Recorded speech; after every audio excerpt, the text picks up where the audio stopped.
Jenny, pakitapon naman to sa likod. Utos sa kanya ng kanyang amo.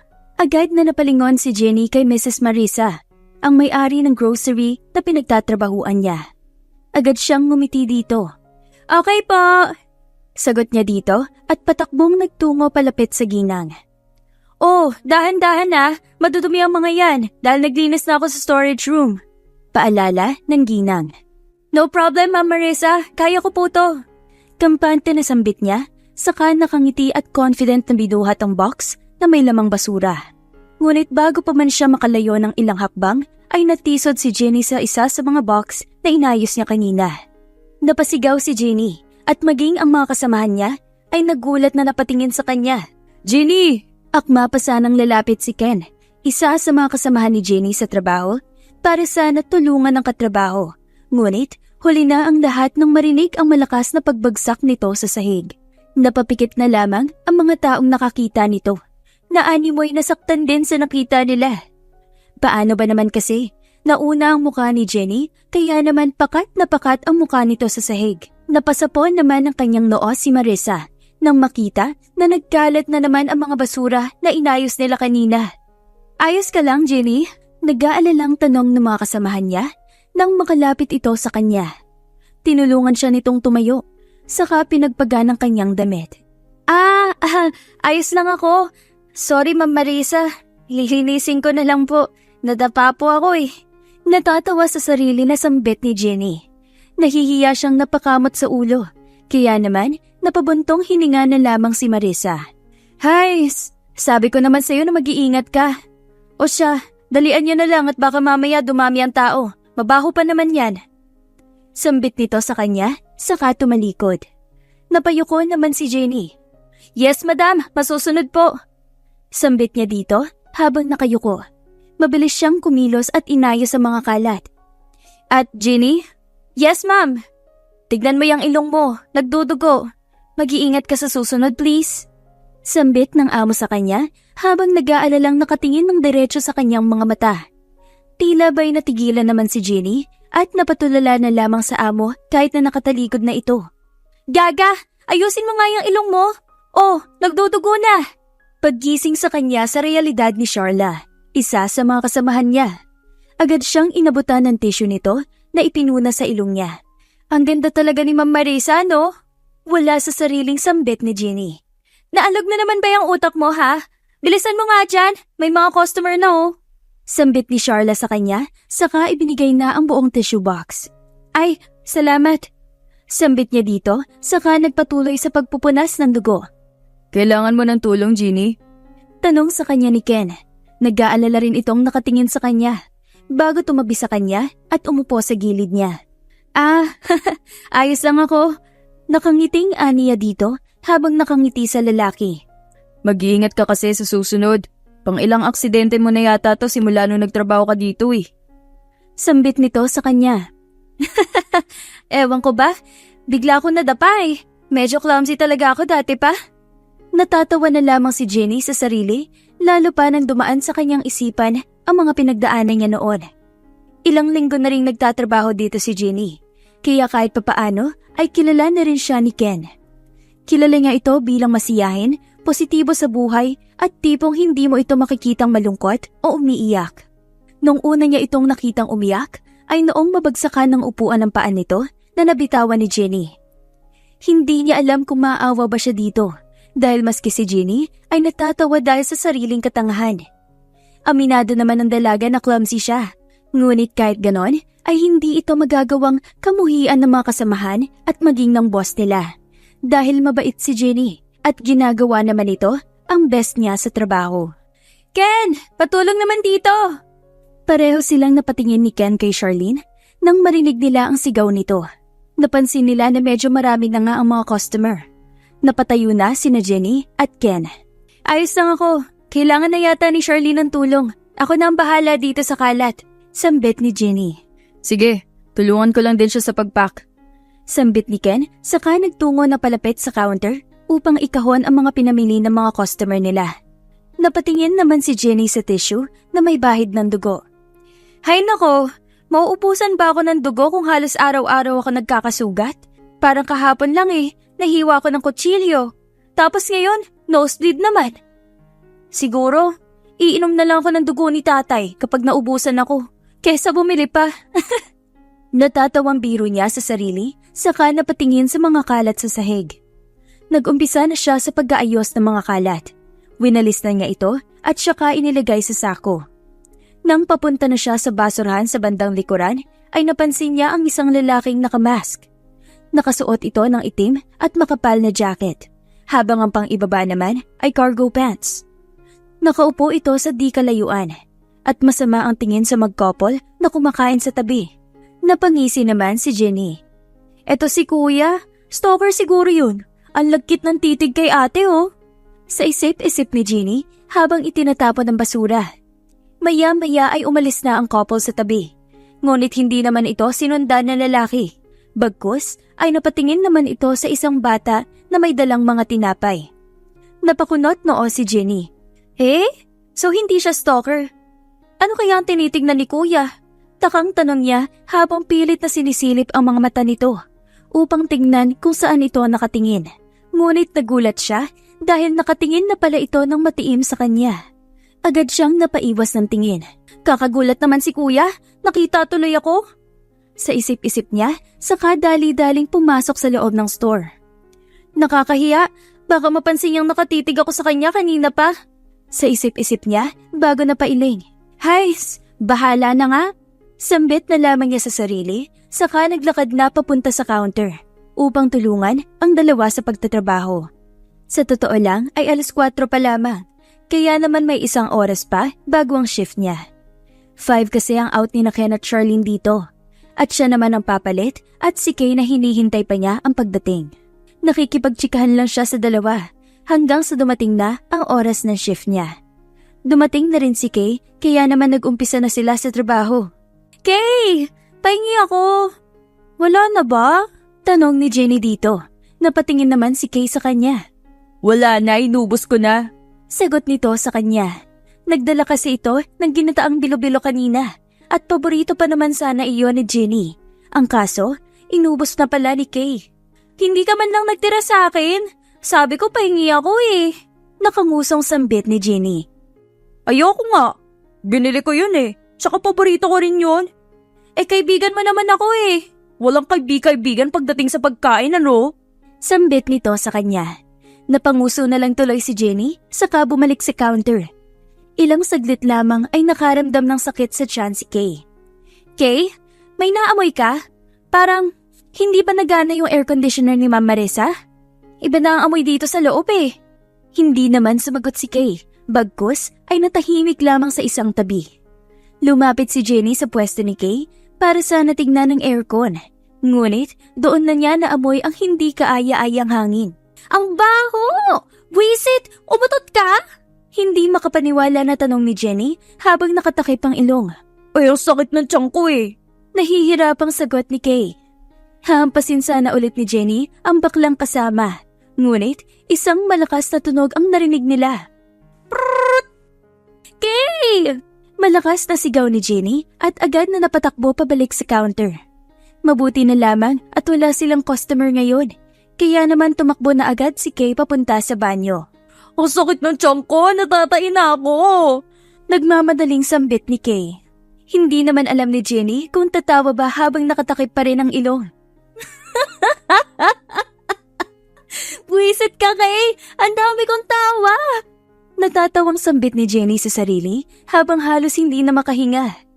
Narinig niya pa mula sa kanyang kinatatayuan ang pag-iri nito. Naanimoy, nahihirapan na maglabas. Natawa na lamang si Jenny habang pinupunasan ng luha.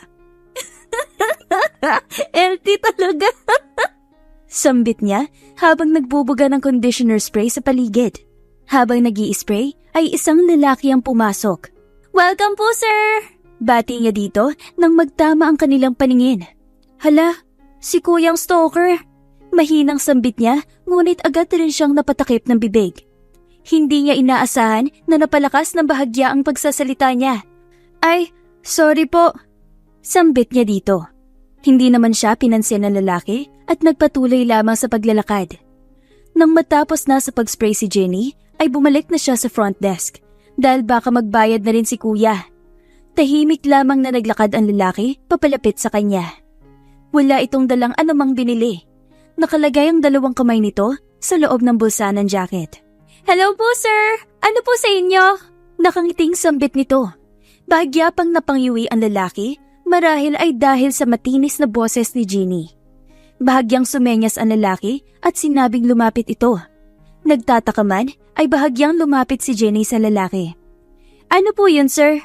Tanong ni Jenny sa lalaki habang inilalapit ang tenga dito.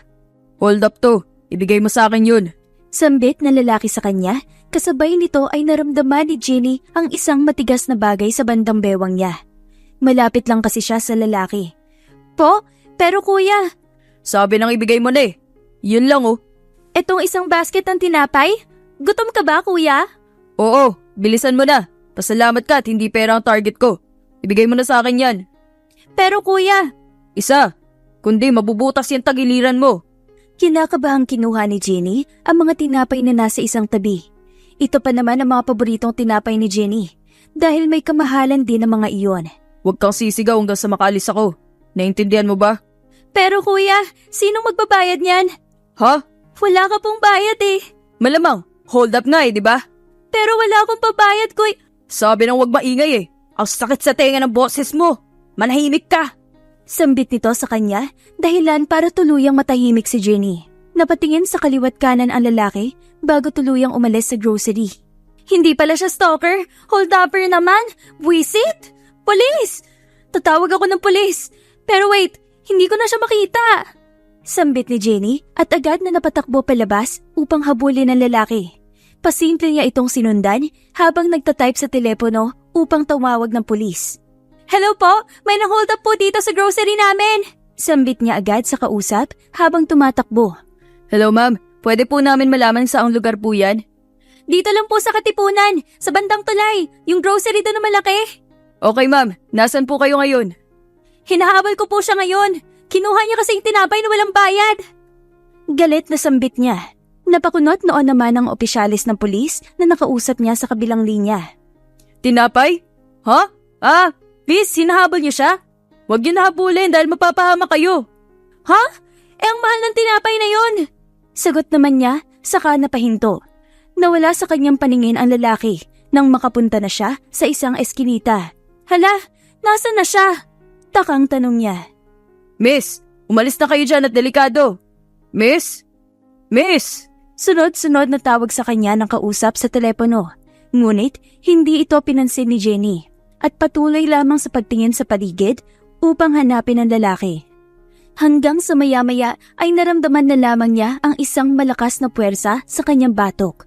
Hindi na nagawa pang tingnan ni Jenny ang lalaki dahil tuluyan na siyang nawalan ng malay. "Tinapay ko." Sambit na lamang ni Jenny hanggang sa tuluyan na itong nawalan ng malay. Tss, ang sakit sa tenga ng boses mo. Sambit ng lalaki habang napapakamot sa tenga. Unti-unting nagmulat ng kanyang mga mata si Jenny at bahagya pa siyang napapikit nang maramdaman ang kirot sa kanyang binti. Ramdam niya ang hapdi mula doon kaya ito agad ang tinignan niya. Aray! Napahawak siya nang mapansin ang maliit na pasa dito. Saan galing ang pasa na to?" Takang tanong niya sa sarili saka napatingin sa paligid. Inikot niya ang paningin habang pilit na inaaninag ang kabuuan ng lugar. Ngunit kahit ilang saglit pa siyang nakatingin ay hindi niya makita kung nasaan siya. "Nasaan ako? Hello? Hello?" Paulit-ulit na tanong niya saka dahan-dahang tumayo. "Nakidnap ba ako? Pero bakit wala naman akong tali sa kamay o busal man lang sa bibig?" Takang tanong niya sa sarili saka marahan na naglakad. "Hello?" Pakapakapa pa siya hanggang sa maramdaman niya ang pader sa kanyang harapan. "Oh, pader naman to. Nasaan ba ang pinto? O di kaya yung switch man lang na ilaw?" Takang tanong niya saka nagpatuloy sa pagkapa. What are you doing? Rinig niya bigla sa tinig ng isang lalaki. "Ay, pusa ka!" Napahawak si Jenny sa kanyang dibdib dahil sa gulat. Napataas naman ang kilay ng lalaki at kasabay nito ay ang pagbukas ng ilaw sa kanyang likuran. Naroon pala ang lalaki na nakaupo sa sahig at may dalang alak sa kamay. Sino ka?" Hulaan mo. "Ha? malay ko ba kung sino ka? E di wag mo nang alamin. Bara nito sa kanya. Nainis naman si Jenny kaya humarap siya ng diretso sa lalaki. Tinatanong kita na maayos eh. Bakit hindi ka sumagot na matino? Hindi mo rin naman sinagot ang tanong ko eh. Kahit na. At saka, bakit pala ako nandito? Wait.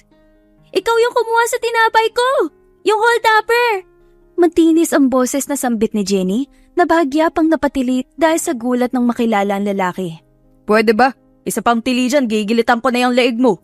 Napahawak tuloy si Jenny sa kanyang leeg. Kasalanan mo naman eh. Bakit kasi nang hold up ka? Tapos yung tinapay pa. Lagot ako sa amo ko kapag yun ang nawala. Baka akong pagbayarin ng kinuha mo. Ang mahal pa naman yan. Sambit lamang ni Jenny kasabay ng pag-cross arm nito. Ilang saglit lamang ay tumayo ang lalaki at dahan-dahan lumapit sa pinto at may pinindot. Naging hudyat ito para tuluyang magliwanag ang buong lugar. Doon lamang nasilayan ni Jenny ang maduming paligid. Nagkalat ang mga basura. Pinagbalatan ng pansit kanton, mga chichirya at maging ang iba pang kalat at alikabok. Agad siyang napatakip ng bibig at napangiwi. Ano bang kailangan mo sa akin? Dinala mo pa ako dito sa abandonadong bahay na to. Kahit utangin mo na lang siguro yung tinapay, wag mo lang ako patayin. Sambit ni Jenny sa lalaki. Abandonadong bahay? Bahay ko to. Diretsang sambit nito, saka naupo sa mesa na nasa tabi lamang. Namilog ang mga mata ni Jenny. Nakakaya mong tumira dito? Seryoso ba? Oo, ang importante may tulugan. At isa pa, wala akong pambayad sa'yo, kaya huwag ka na umasa. Ha? Di ano nang gagawin mo sa akin? Nagpatuloy naman ang lalaki sa pag-aayos sa kusina niyang makalat. Ano bang ine-expect mo? Tanong ng lalaki sa kasyual na boses. Ngunit tila ba'y isang ideya ang nagpagapang ng kaba sa dibdib ni Jenny. Naalala niya kasi bigla kung paano siya natakot kagabi habang may nakatutok na matigas na bagay sa kanyang bewang. Agad siyang napahawak sa sarili at napalayo sa lalaki. Wait!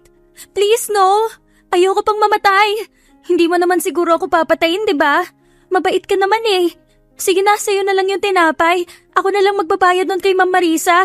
Please, wag mo lang ako papatayin. Pagmamakaawa ni Jenny sa lalaki.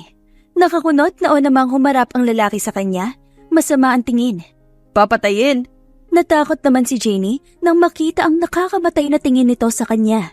Agad siyang napaluhod. Please, ayoko pang mamatay. Hindi na ako magiging clumsy. Magiging tahimik na rin ako. Sunod-sunod na sambit ng dalaga, dahilan para mas lalong magtaka ang lalaki. Kulang na lang ay sambahin ni Jenny ang lalaki dahil sa takot at para hindi na siya nito patayin. Sino bang papatayin ko?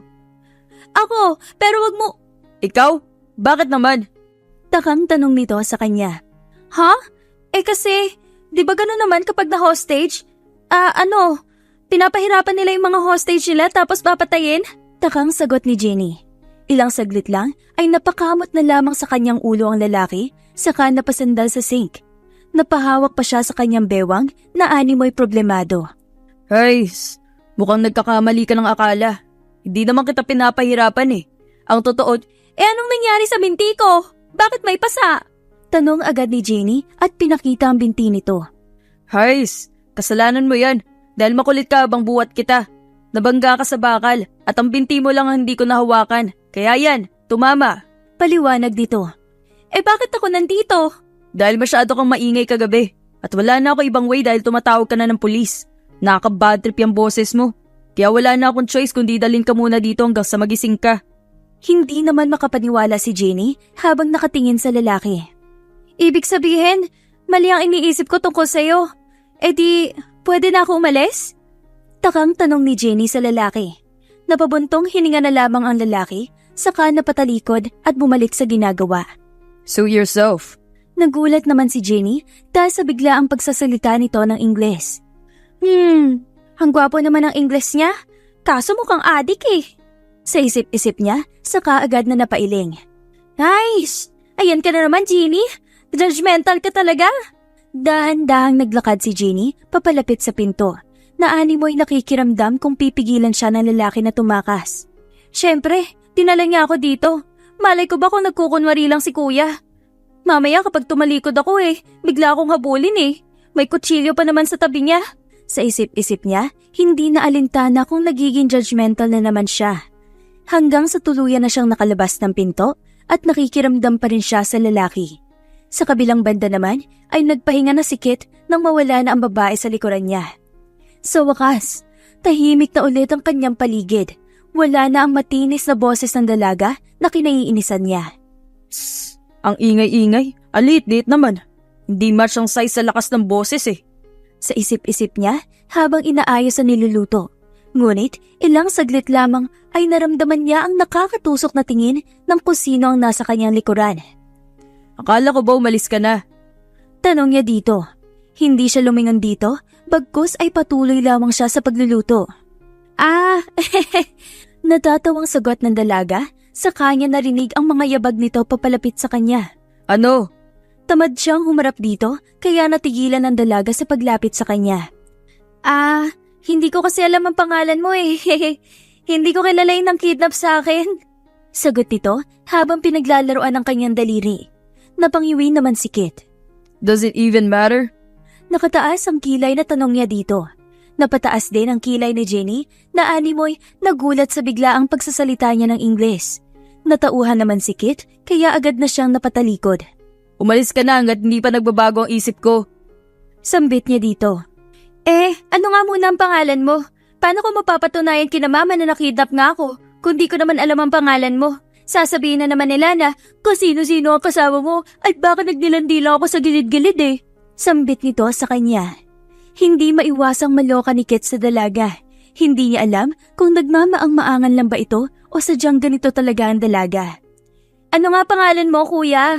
Tanong pa nito, saka kumalabit sa kanyang likuran. Kit. Mahinang sagot niya dito. Oh, ilang taon ka na, kuya? Sigurado ka bang hindi ka magre-report sa polis? Kaya ka nagtatanong sa akin? Mariin niyang tanong dito. Ha? Hindi ha? Promise, wala akong binabalak na ganon. Agad natanggi nito. Hindi naman na nagsalita pa si Kit, ngunit nanatili pa rin sa kanyang tabi ang dalaga. Inis siyang humarap dito. Hindi ka pa ba aalis? Akala ko ba natatakot ka sa akin? Mukhang masarap kasi yan niluluto mo eh. Sambit ng dalaga sa kanya na natatakam na nakatingin sa kanyang niluluto. Napatingin siya dito at napailing. Sa huli ay wala na siyang ibang nagawa kundi hayaan na itong sumabay sa kanyang kumain. Wow! Ang sarap! Ikaw may talent ka sa pagluluto. Malakas na sambit ni Jenny habang pinupuri ang luto niya. Nakakunot noon naman si Kit na tumingin sa dalaga. Pwede ba? Kumain ka ng tahimik? Ang sakit nga sa tenga ng boses mo. Totoo naman eh. Ang sarap kaya ng luto mo. Perfect husband material. Swerte siguro ng misis mo, no? Nakangiting sambit ni Jenny habang tuwang-tuwa na humihigop ng sabaw. Miswa lang naman ito na may itlog at tokwa. Mukha itong soup, ngunit masarap na at talagang nakakabusog. Wala akong asawa. Simpleng sagot lang ni Kit sa kanya. Natigilan naman si Jenny. Ganun ba? Di family mo, mama mo o kapatid? Natigilan naman saglit si Kit at napahinto sa pagsasalita. Habang si Jenny naman ay sarap na sarap pa rin sa pagsasalita. Wala na sila dito. Malamig na sagot ng binata. Ngunit mukhang hindi napansin ni Jenny ang senyalis na ito na ayaw na ni Kit na pag-usapan pa ang bagay na iyon. Nasa na ba sila? Tirahan natin sila. For sure matutuwa yan sila. Hindi ko rin sasabihin sa kanila na kinidnap mo ko dahil pinakain mo naman ako eh. Titirahan ko sila sa mangkok Nakangiting sambit ni Jenny at akma na sanang magsasandok para ipagtabi ang mga ito. Natatakot kasi ang dalaga na baka maubos niya ang niluto ng binata, kaya itatabi na niya ang para sa pamilya nito. Ngunit natigilan siya nang marinig ang sinabi ng lalaki. Patay na sila at hindi na sila babalik pa. Namatay sila dahil sa aksidente. Kasalanan ko kung bakit nangyari yun sa kanila. Kaya kailangan kong tanggapin na wala na sila. Sambit ng lalaki, saka walang emosyon ng mga mata na tumingin sa kanya. Ano? Masaya ka na ba? Tanong pa nito sa kanya. Natigilan naman si Jenny at para bang ngayon lamang siya naliwanagan. Hindi niya alam kung ano ang dapat niyang isagot o sabihin sa binata. Tumayo na si Kit matapos nun, saka naglakad na palabas. Kainin mo yan kung gusto mong ubusin. Wala akong pakialam. Umalis ka lang kapag tapos ka na. Bili nito sa kanya, saka naglakad na palabas ng silid nito. Tila ba'y saglit na nawala ng kakayahan si Jenny para magsalita. Bagkus ay naiipit ang kanyang dila sa kanyang bibig at maging ang kanyang utak ay hindi makapag-isip na matino. Kaya pala, ngayon naintindihan ko na. Ang pamilya niya pala ang dahilan kung bakit may mga sugat siya sa palapusuhan niya, kung bakit may mga marka ng laslas sa kanyang puso, at kung bakit may bote ng lason sa gilid ng upuan niya. Sa isip-isip ni Jenny. Napansin naman na niya ang mga laslas nito dahil kitang-kita niya ang kamay nito. Ngunit, paalis na siya kanina sa silid nito, ay saka lamang niya napansin ang bote ng lason na nasa tabi ng upuan. Nakakapagtaka naman na may magdadala ng lason sa kanilang bahay kung wala naman silang paggagamitan nito. Noong una, ay nagdadalawang isip pa siyang bumalik noon. Ngunit may parte sa kanya na ayaw umalis dahil alam niyang may nangangailangan ng tulong niya. Hindi man niya matutulungan ng lalaki sa lahat ng bagay, ay malambot ang puso ni Jenny. Kaya naman, hindi na siya nagdalawang isip na tumulong dito. Hays, bahala na nga. Isa pa, sa palagay ko hindi naman talaga masamang tao si Kate. Baka ganun lang talaga personality niya. Tsaka, pinakain niya rin ako kaya hindi siya masamang tao talaga.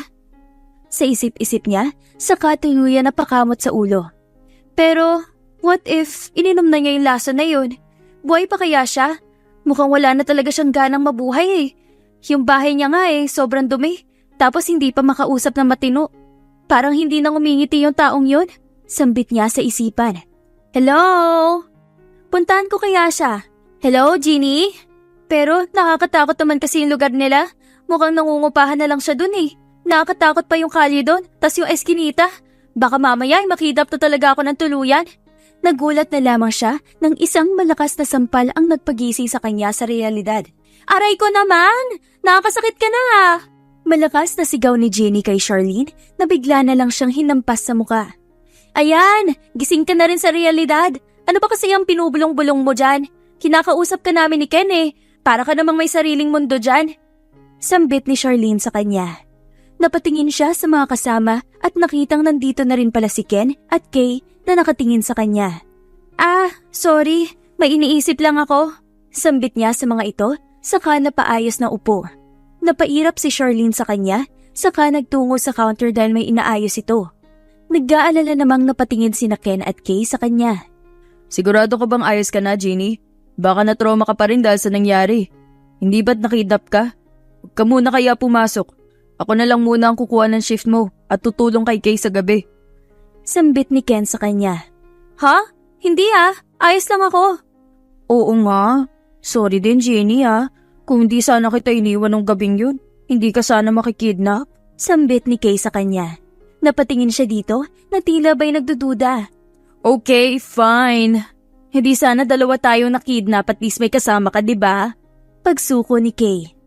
Ano ba naman kasi ang magiging laban nilang dalawa doon ni Kay? Mas tarantahin pa nga ang lalaki kaysa sa kanya eh. Napabuntong hininga naman siya sa mga ito.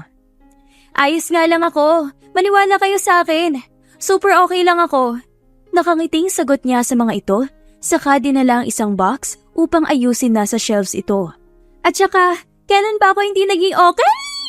Napatili siya nang bigla na naman siyang madapa dahilan upang magkalat ang dala niya. Napasampal sa kanyang noo si Charlene bago lumapit sa kanya. Ayan! Sabi ko sa inyo baka tulog lang ang utak nito kanina. See? She's the same old Jenny the Clumsy. Sambit ni Charlene sa mga kasama. Ito kasi ang pinag-aawayan nila kanina. Dahil nag-aalala talaga sina Ken at Kay, habang si Charlene naman ay naiintindihan si Jenny na ayaw na nitong pag-usapan ng nangyari. Kaya as much as possible, ay kinukumbinsi niya rin ang dalawa na wag nang mag-alala kay Jenny. Napangiti na lang din siya sa mga ito at umakto katulad ng natural niyang kilos noon. Natapos na ang shift ni na Ken at nakauwi na rin si Charlene. Jenny, tulungan na kita dyan. Sambit ni Ken sa kanya. Hindi, kaya ko na. Sige na, baka madapa ka Sambit ni Ken sa kanya. Dala na nito ang bag nito dahil pauwi na rin ito. Wala na siyang ibang nagawa kundi ang ibigay kay Ken ang dala at sabay silang naglakad papunta sa labas. Hindi man na ako kailangan tulungan dito, Ken. Tapos na nga ang shift mo Ayos lang. Nakangiting sambit nito. Nang matapos nilang itapon ng basura, ay inabot na rin ng binata ang basurahan sa kanya. Ayan, tapos na. Mauuna na ako umuwi Nga pala, pwede ko ba makuha ang number mo? Tanong nito sa kanya. Ha? Oo naman. Para saan? Wala lang. Para naman makontak kita kahit nakauwi na ako. Sagot na lamang ni Jenny saka binigay ang kanyang cellphone. Nang makuha na niya pabalik ang cellphone niya, ay nakangiting humarap sa kanya ang binata. Ayan, nakasave na rin ang number ko dyan sa'yo. Huwag kang magdadalawang isip na tumawag sa akin kapag may nangyaring hindi maganda. Pupuntahan agad kita.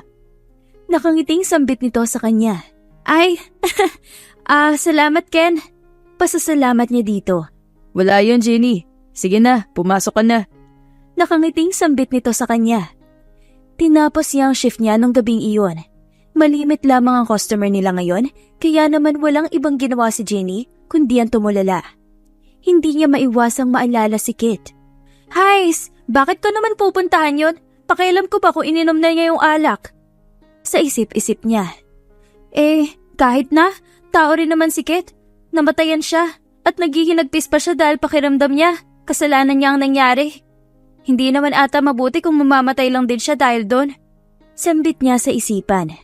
Dahil dito ay napagdesisyonan nito na bumisita sa lalaki. Tanghaling tapat at wala pa siyang trabaho, kaya nagtungo muna siya rito. Kit? Kit! Tawag niya dito, saka dahan-dahang binuksan ng silid, ngunit wala doon sa kama ang lalaki. Pshh! Nasaan na kaya yun si Mr. Kidnapper? Sa isip-isip niya, saka inilibot ang paningin sa paligid. Hanggang sa maya-maya ay narinig niya ang pagbukas ng pinto. Agad siyang napalingon dito at nakita ang nakasando na si Kit. Taka itong nakatingin sa kanya, na animoy hindi makapaniwala na makita siya sa sarili nitong pamamahay. Isinara muna ni Kit ang pinto bago lumapit sa kanya. Anong ginagawa mo dito sa bahay ko? Hindi ba't pinakawalan na kita? Takang tanong nito habang nakatingin sa kanya. Bagyan namang napatingala si Jenny dahil hindi hamak na mas matangkad ito kesa sa kanya. Nandito ako para maningil sa utang mo. Diretsang sagot niya dito. Ha? Wala akong utang sa'yo. Paano pala yung tinapay? Wala kang bayad dun, no? Napataas ang kilay ng lalaki. Gusto mo na bang mamatay? Walang emosyong tanong ng lalaki na animoy seryoso talaga. Awkward namang napatawa si Jenny. May halong kaba at takot ang bawat tawa niya. Ito naman, hindi mabiro. Joke lang yon. Ito binilhan kita. Huwag ka naman loloob ng grocery para kumuha ng tinapay Sermon niya dito, saka inabot ang isang paper bag. Nakakunot na kinuha ito ni Kit at tinignan ang loob. Kapareho ito ng mga tinapay na kinuha niya sa grocery nito. Hindi ko kailangan to. Tamad niyang sagot, saka inabot pabalik ang paper bag sa dalaga. Ha? Nagsawa ka na, no? Sabi sa'yo masyado kasing matamis yan. Tapos yan pa yung kinuha mo nung nakaraan. Pasalamat ka at nagdala rin ako neto. Nakangiting sambit ni Jenny, saka ipinakita naman ang isang supot pa ng plastic bag. Ano na naman yan? Ulam. May bigas din, pero konti lang yan. Dahil hindi naman ako mayaman, no? Isa lang akong mabuting Samaritano na pinadala ng Diyos sa lupa para tulungan ang mga nangangailangan. Nakangiting sambit niya sa lalaki. Doon na nangasim ang mukha ng lalaki. Na animoy sumama ang timpla dahil sa kanyang narinig. Hindi ko kailangan ng tulong mo.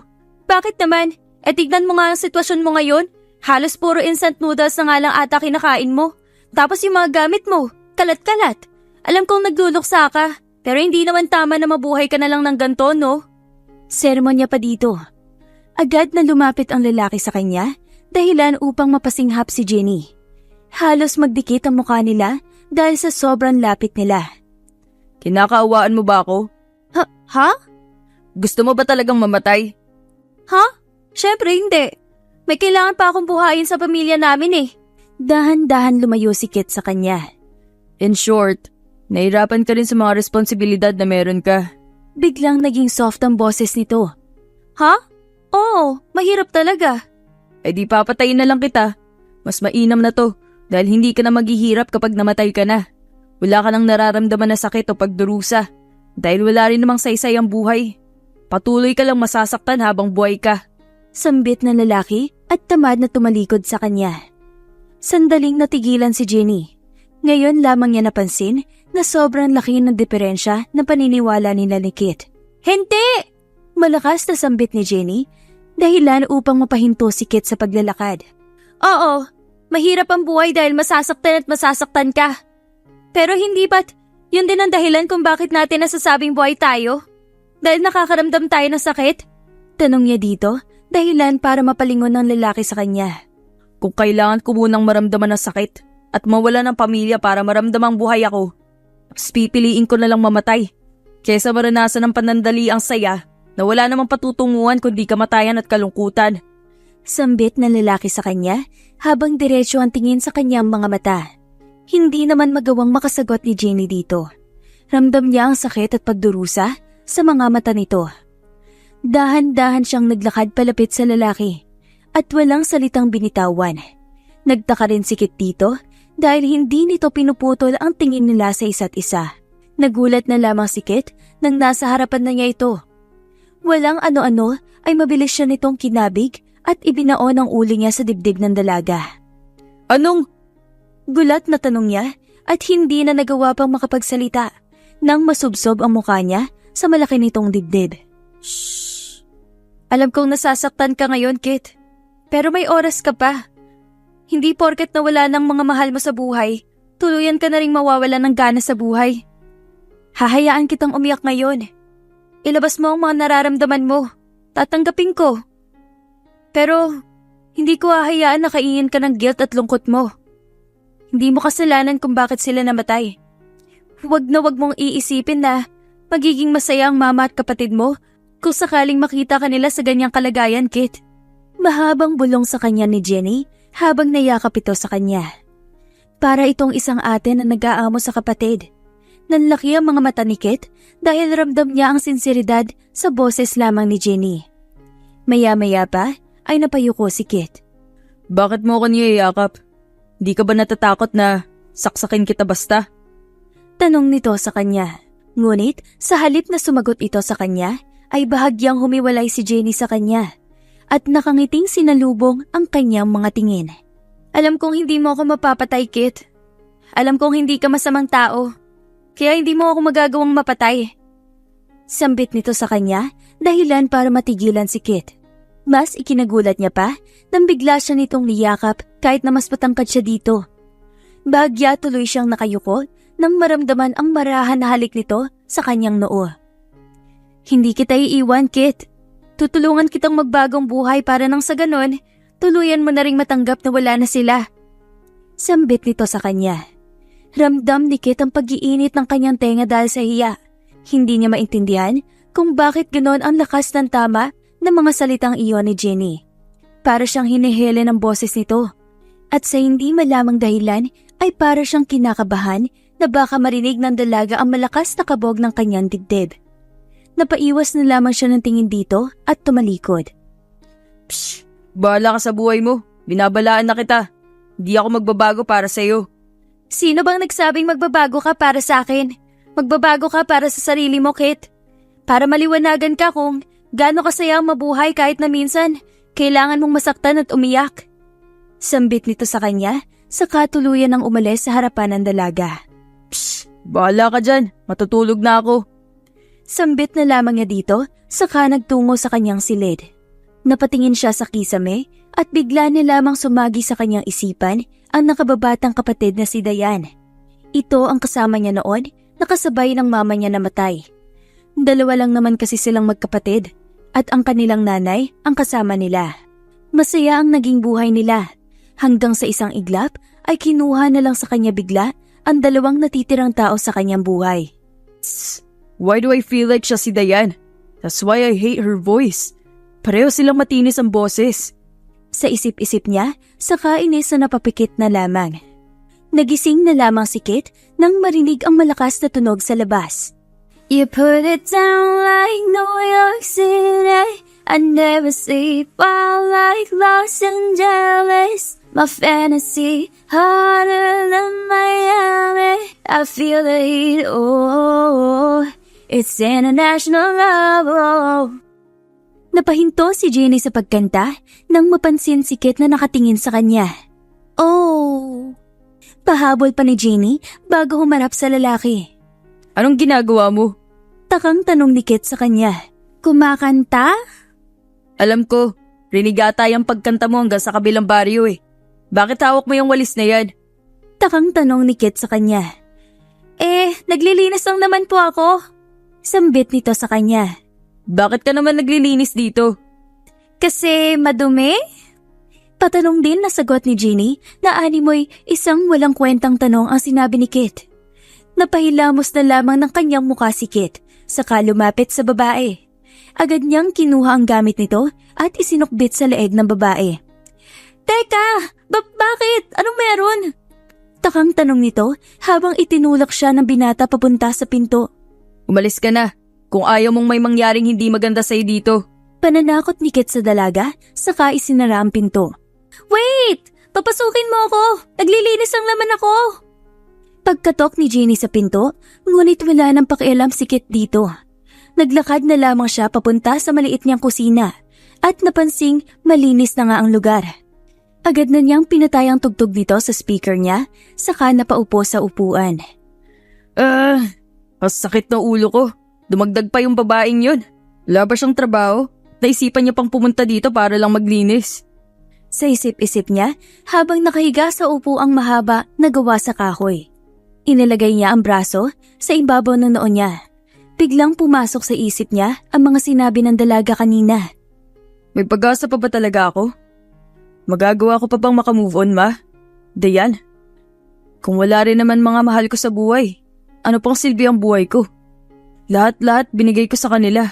Para kanino pa ako babangon kung hindi sa kanila? Sa isip-isip niya, saka dahan-dahang napapikit.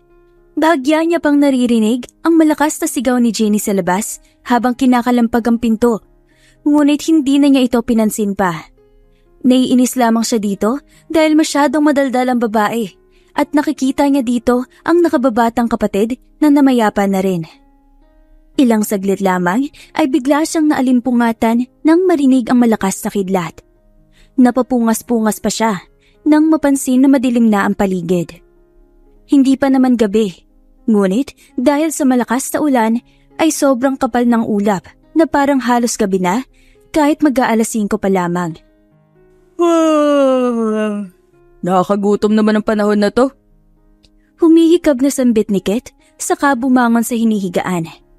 Sandali siyang napasilip sa bintana para tingnan kung gaano kalakas ang ulan. Wah! Agad na napasigaw si Kit nang biglang bumungad sa kanya ang babae na halos pumakat ang muka sa bintana niya. Tulong! Buksan mo! Nilalamig na ako! Malakas na sigaw ni Jenny sa labas habang basang-basa na nakatayo at yakap ang sarili sa labas. Siya na naman? Hindi pa rin siya umaalis? Takang tanong niya, saka nagtungo sa pinto upang pagbuksan ito. Ano bang kailangan mo? Di ka pa umuuwi? Lamig ako ko. Nanginginig na sambit nito sa kanya. Pinapasok naman ito ni Kit at saka inabot ang isang tuwalya na nakatago lang sa cabinet niya.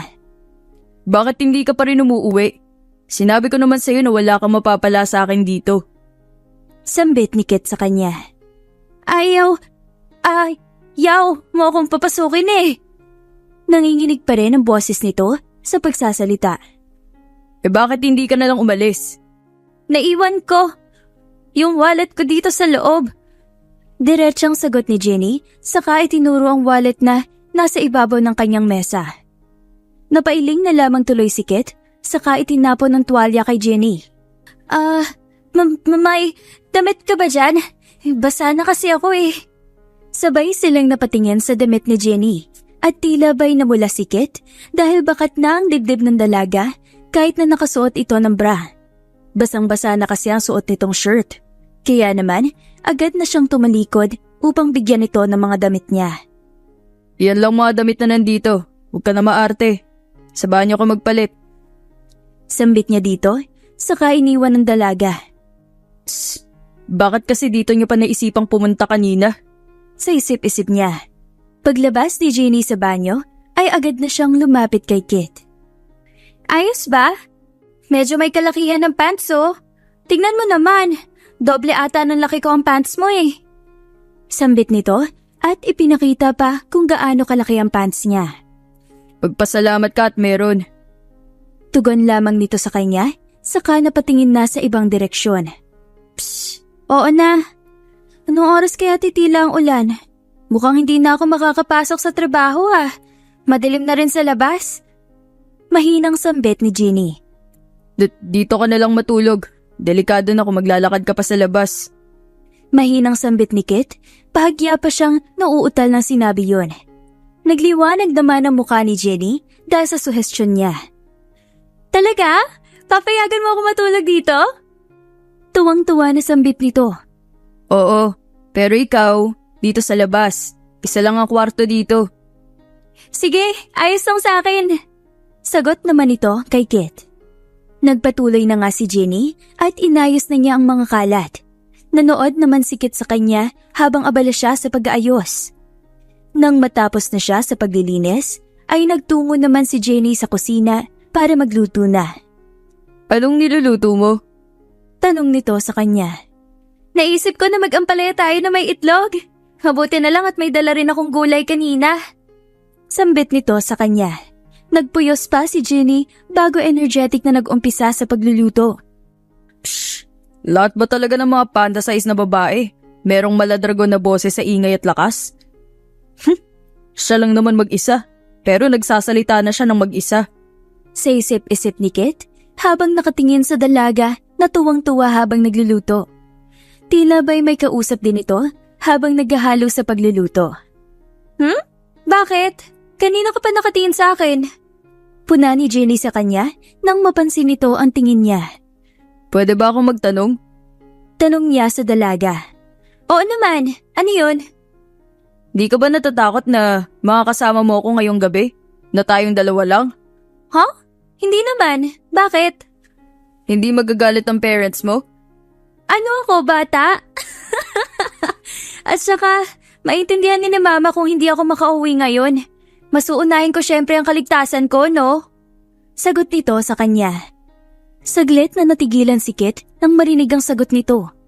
Sa hindi malamang dahilan ay nakaramdam siya ng inggit sa dalaga dahil alam niyang may naghihintay sa dalaga sa bahay nito. Jenny.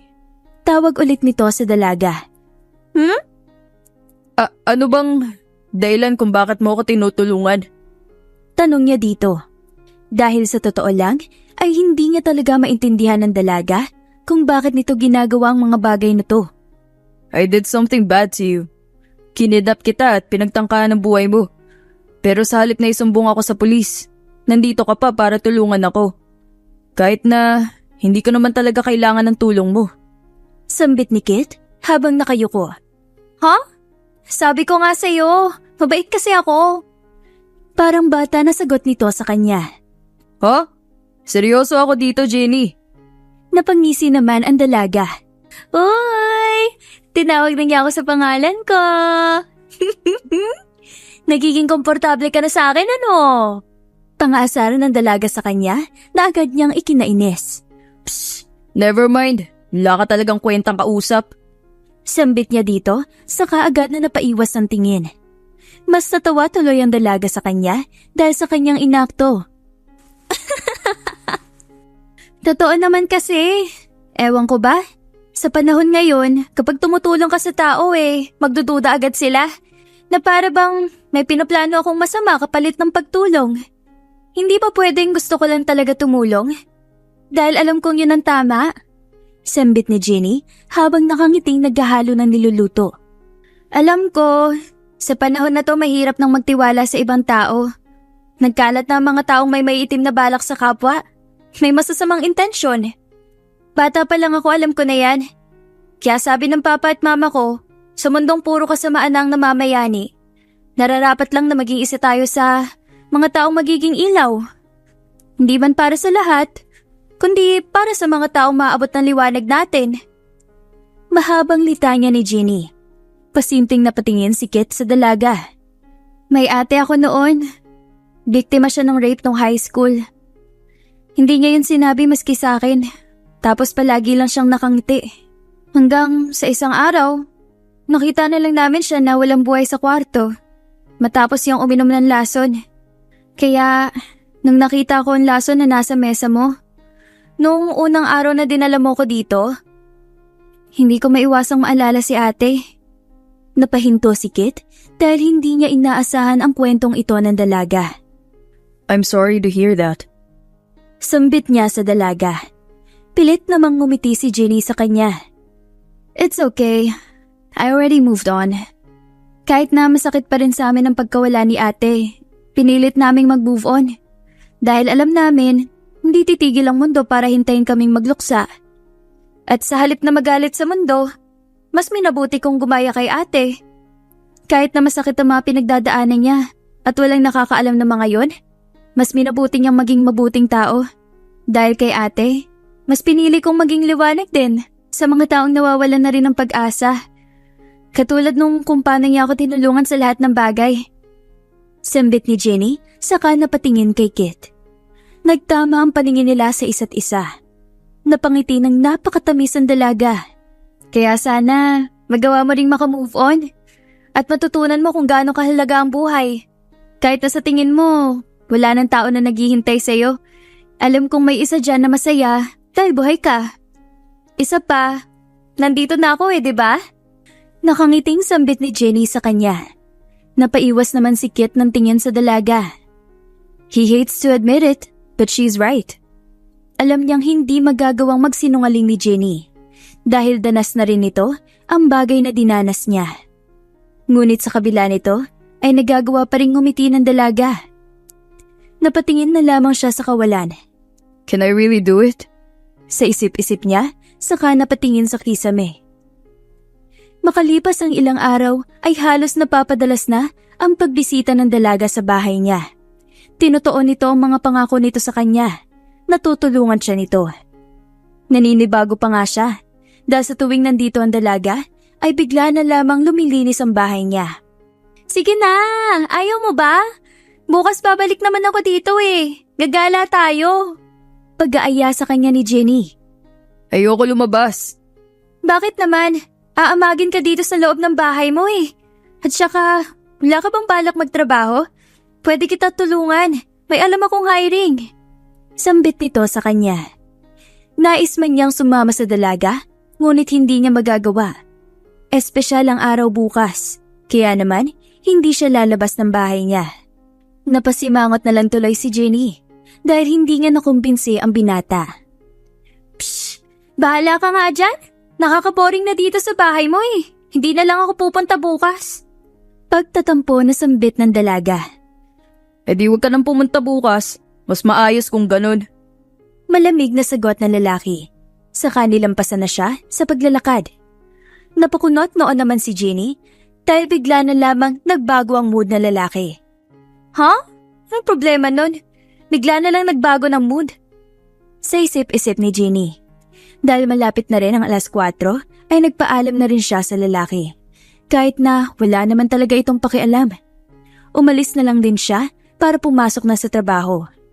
Kinabukasan ay tanghali nang nagising si Jenny dahil halos 4:00 na rin siya na madaling araw nakauwi kanina. Agad na siyang tumungo sa kusina at naabutan ng kanyang nanay na naghuhugas ng pinggan. Oh, mabuti naman at gising ka na. Wala ka bang trabaho anak? Tanong nito sa kanya. Wala po ma. Mamaya pa diba? Sige, tamang-tama. Aalis kami ng papa mo. May pupuntahan kami di ako lang po mag-isa dito? Oo anak, kailangan naming dumalo. Dahil kumari ko ang may binyagan at ninang daw ako. Napabuntong hininga na lang tuloy siya. Hindi maiwasang maboard ni Jenny habang nakaupo sa upuan. Wala man lang kasi siyang kausap. Bilang isang madaldal na tao kasi ay hindi niya kakayanin na walang makausap sa buong araw dahil baka mabaliw siya. Alam kong nakaka-boring sa bahay ni Kit pero mas nakaka-bored dito sa bahay. Bahala na nga.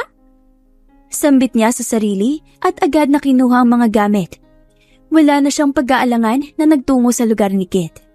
Kumatok muna siya sa pinto nito nang biglang may sumigaw sa kanya. Ate! Ikaw yung kasama palagi ni Kuya Kit, di po ba? Tanong ng isang bata. Oo, nasan pala siya? Walang nasagot eh. Nandun po siya ate sa ginagawang bahay na 3rd floor. Nandun po yan lagi kapag ganitong araw. Sambit ng bata. Huh? Anong ganitong araw? Ngayong araw po kasi, namatay ang mama at kapatid ni Kuya Kit noon dahil sa aksidente. Nakakatakot nga po eh. Baka tuluyan na siyang tumalon ngayon. Pagbabalita ng bata. Huh? Nasaan ang bahay na yun? Nagkatinginan naman ang dalawang bata, saka sila tumakbo na sinundan naman ni Jenny. Malayo pa lamang ay natanaw na ni Jenny ang mga tao mula sa di kalayuan. Nakatanaw ang mga ito sa itaas na animoy may tinitingnan. Nako, batang yun talaga, Diyos ko! Sambit ng isang ginang. Hay nako, taon-taon na lang yang ganyan. Dapat talaga ay naagapan yan kahapon pa eh. Oo nga eh, kaso walang nakaalala. Kawawa naman ang batang yan. Wala na kasing pamilya kaya ganyan. Agad na napatingala si Jenny sa taas at nakita ang lalaki na walang emosyon ng mga mata. Sa halip na sumigaw dito, ay agad siyang tumakbo sa likod ng bahay upang pumunta sa kinaroroonan ng lalaki. Pagdating niya sa 3rd floor, ay naabutan niya ang dalawang lalaking pilit na inaabot si Kit. Kuya Kit, tama na yan! Bumaba ka na dyan! Sigaw ng isang lalaki. Ate, huwag kang lalapit sa kanya. Baka mas lalo siyang tumalon. Paalala ng isa. Ngunit walang pakialam si Jenny at patuloy lamang sa paglalakad hanggang sa makarating siya sa railings na ginagawang balkonahe. Jenny? Takang tanong ni Kit nang makita siya. Hindi naman niya ito pinansin. Bagkus ay ginawa niya ang ginagawa ng lalaki at tumayo rin sa railing. Anong ginagawa mo? Bakit ka nandito? Takang tanong ni Kit sa kanya. Tatalon. Ha? Bakit? Naguguluhan na tanong ng lalaki. Susunod ako sa iyo. Ha? Pero may pamilya ka. May iwan mo sila kung sakaling mamamatay ka. Eh ikaw rin naman ah. Wala na akong pamilya, Jenny. Wala nang taong naghihintay sa akin. Isa pa, ayoko nang magdusa pa. Dahil paulit-ulit na lang bumabalik sa isipan ko ang pagkamatay nila. Wala nang taong nandyan para sa akin. Eh ano ko? Nangako ako sa iyo, diba? Tutulungan kita. Napayuko ang binata. Di mo ako naintindihan, Jenny. Then let me know. Bakit ba kailangan niyang magpakamatay? Let me understand. Bakit ang pilis lang sa inyo napakawala ng buhay na meron kayo? Parehas kayo ni ate. Sa tingin niyo ba, ganun lang kadali ang buhay? Sa tingin niyo ba mababawi niyo ulit yun? Umiiyak na sambit ni Jenny. Hindi niya naiwasan pang umiyak dahil sa sitwasyon na meron sila. Nakakapik pa rin silang dalawa na mahigpit sa railing. Natigilan naman si Kit nang makitang umiiyak ang dalaga. Sa hindi man lamang dahilan ay para bang may tumusok sa kanyang puso. Hindi siya sanay na makita itong umiiyak. Jenny. I hate suicidal people. Alam kong napapagod na kayo pero hindi niyo pa pwedeng hayaan pa ang sarili niyo na pumawi. Pero mauuna akong tatalon dito kapag hindi ka pa umalis dyan. Umakyat ka na bago pa ako tumalon. Utos sa kanya ni Jenny. Ha? Hindi ba't dapat ikaw ang unang umalis? Delikado itong ginagawa mo. Alam ko, kaya umalis ka na. Dahil baka mahulog na ako bago ka pa makabalik. Sambit ni Jenny. Nagkukunwari pa si Jenny na malaliglag. Kaya naman, mas tumoble ang kaba ni Kit. Nagkatinginan ang mga taong nanonood. Hindi nila inaasahan na madadaan sa ganito ang binata. Wait! Oo na, alis na ako. Huwag kang bibitaw. Baliw ka ba? May inis sa boses na sambit ni Kit. Agad nang umalis si Kit sa railings at tumingin kay Jenny. Oh, umalis na ako. Bumalik ka na rin dito. Delikado dyan. Sermon niya sa dalaga. Dahan-dahan namang naglakad na pabalik si Jenny. Ngunit, bago pa siya makaalis sa railings, ay napabitaw ng hawak si Jenny. Jenny! Malakas na sigaw ni Kit at maging ang mga taong nakikinood ay napapahiyaw na din. Agad na sumulyap si Kit sa dalaga at nakitang nakahawak pa ito sa railings. It's a prank! Pabiro pang sambit ni Jenny habang nakangisi sa lalaki. Napakunot naman ng noo si Kit. Sa tingin mo ba nakakatawa yun? Hindi magandang biro, Jenny. Sambit niya sa dalaga at agad na kinuha ang kamay niya upang iangat. Napanguso naman si Jenny. Naiilang ako dahil nagdrama ako. Hindi pa naman bagay sa akin na magdrama. Nakangusong sambit ni Jenny. Inis na napatingin sa kanya ang lalaki.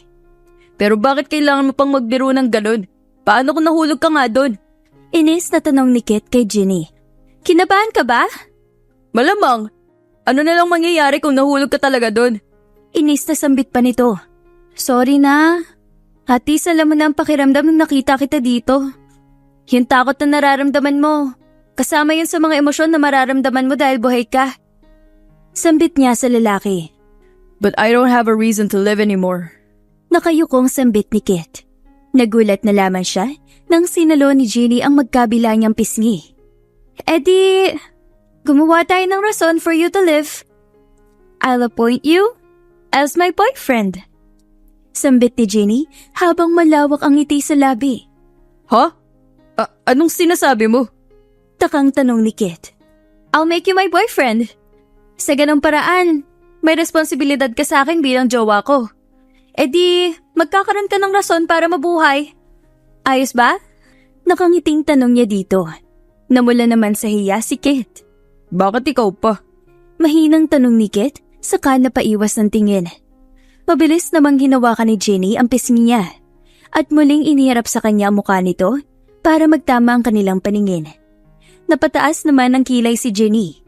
Bakit? Ayaw mo ba sa akin? Tanong niya dito. Di naman sa ganun. Hanapan na lang kita kung ayaw mo. Mahinang sambit ni Jenny. No, I think you're okay. Sambit nito sa dalaga. Unti-unti nang lumawak ang ngiti sa labi ni Jenny nang marinig ito. Lumipas ang mga araw ay mas naging malapit ang dalawa sa isa't isa. Katulad ng nakasanayan ay makulit at madaldal pa rin talaga si Jenny. At si Kit naman ay napapatingin na lamang sa nobya niya. Bro, kumusta? Nagsisisi ka na ba na naging jowa mo ang pinsan ko? Natatawang asar sa kanya ni Junior, ang pinsan ni Jenny. Kasalukuyan silang nasa pamilya ni Jenny dahil ipinakilala siya nito sa parents nito. Sakto naman na birthday ng isang pinsan ni Jenny. Kaya naman, sama-sama na rin sila ditong mag-anak. Hindi makasagot si Kit dahil hindi niya maiwasang mahiya sa nobya. Paano ba naman kasi? Sayaw ito na sayaw sa gitna habang ang mga tao ay natatawa dito. Alam ko, masasanay ka rin dyan kay Jenny. Ganyan talaga yan. Joker yan sa aming magpipinsan eh. Pero mabait yan. Parang ngayang santo minsan eh. Lahat ng taong nangangailangan eh, tutulungan yan. Sambit sa kanya nito. Yeah, I know. Tsaka, isa rin ako sa mga taong tinulungan niya. Kaya nagpapasalamat talaga ako dahil nandyan siya para sa akin. Sambit niya sa lalaki. Lumawak naman ang ngiti sa labi ni Junior. Naks! Mukhang magaling pumili si Insan. Pasado sa akin to mga pinsan. In love kay Jinjin. Nakangiting sigaw ni Junior sa ibang pinsan. Napatingin naman si Kit sa mga ito. Jinjin? Takang tanong niya sa mga ito. Oo. Palayaw niya yun. Genie kaya Jinjin. Ako naman Junior kaya Junjun. Natatawang paliwanag dito. Kuya Kit, Janjan nga pala. Short para sa janitor. Pakilala ng isa na lumapit sa kanya. Siya naman ang janitor namin sa magpipinsan, kuya. Bulong pa ni Junior na narinig ni Janjan. Ano sabi mo? Wala. Natawa na lamang si Kit dahil hindi niya inaasahan na ganito siya i-welcome sa pamilya ng dalaga. Walang duda na magkakapamilya ang mga ito dahil masyado silang energetic at hyper. Maski ang mga bata ay mula umaga hanggang gabi naglalaro. Naging masaya naman si Kit sa relasyon nila ni Jenny. Hindi naman siya nahirapan na makisama dito dahil alam naman niya sa sarili niya na may nararamdaman na siya dito noon pa man. Mas lumalim pa nga ito nang mas nakilala niya ang dalaga nang maging sila na. Hello, Sir George? Yes po. Pwede po ba tayo magkita bukas? Tanong ni Kit sa kabilang linya. Oo naman, iho. Sagot naman sa kanya nito. Si Sir George ang kanyang legal advisor noon noong may maliit pa siyang negosyo. Oo, negosyante siya noon. Ngunit dahil sa pagkamatay ng parents at kapatid niya, ay hindi na niya itong nakayanan pang asikasuhin, lalo pa at wala na siyang katuwang. Kaya naman hindi rin nagtagal ay na-bankrupt din ito at bumagsak. Sa kabutihang palad ay may natitira pa pala siyang investment na hindi niya pa nakukuha. Mahigit 500,000 din yun. Kaya naman ginamit ito ni Kit upang magsimula ulit. Kit, ayos ka lang? Tanong ni Jenny sa kanya nang makita siya nitong nakatanaw sa malayo. Huh? Oo. Ayos naman. Sagot niya dito. Pasimpleng hinimas ni Jenny ang braso niya habang nag-aalalang nakatingin sa kanya. Ano bang iniisip mo at parang napakalalim naman ata niyan? Sambit nito sa kanya. Napangiti lamang si Kit saka inilapit ang nobya. Nakaupo kasi siya sa upuan habang ang nobya ay pinaupo niya sa kanyang kandungan. Ayos lang ako, babe. Sabi mo eh. You look so cute tonight, babe. Sambit ni Kit. Palagi naman no, hindi lang ngayon. Napangiti si Kit, saka mabilis na ninakawan ng halik ang dalaga. Hoy, bakit mo ginawa yun? Takang tanong ni Jenny sa kanya. Napangiti naman ng malawak si Kit. I love you, Jenny. My one and only woman in my life. Nakangiting sambit ni Kit. Ang kaninang gulat na ekspresyon ay napalitan ng pagngisi ni Jenny. Ikinapit niya ang kanyang braso sa balikat ni Kit. Sabi na eh, mauhulog ka din talaga sa akin eh. I love you too, babe. Wala nang pagpapanggap to ah. Never naman akong nagpanggap, love. Maybe, na-late ko lang na-realize pero masaya akong ikaw ang naging dahilan ko para mabuhay. Salamat sa'yo. Nagkaroon ako ng rason para gumising at magsikap para sa kinabukasan nating dalawa. I love you. I love you always, my love. Nagtapat ang kanilang noo matapos nun, kasabay ng paglapat ng kanilang mga labi. Makalipas ang ilang taon, ay nagpakasal silang dalawa at nagkaroon ng kambal na anak. Hindi man naging maganda ang una nilang pagkikita, ay naging dahilan naman ito para maging mas mabunga at masaya ang pagmamahalan nila sa ngayon. Wakas. Maraming salamat po sa inyong patuloy na pagsuporta sa mga kwento ng Siren Radio. Pero bago po tayo umalis, shoutout muna kay Marilu Retuta from Singapore, Karen Verazas from Masbate, April Ann Moreno Gucor from San Rafael, Sitio Balite, Davao City, Joy Adornado from Baras Rizal, Shiza May Cabogrin from Dipolog City. Shoutout din sa Liberato Family ng Montalban Rizal, Genevieve Lucirit ng Tagaytay City, Imelda F. Forteza from Calamba, Laguna, Cherry Reposo from Taguig City, at syempre hindi magpapahuli, Jeanette Honghong Anggot from Dumaguete City. Maraming salamat po. Hanggang sa muli!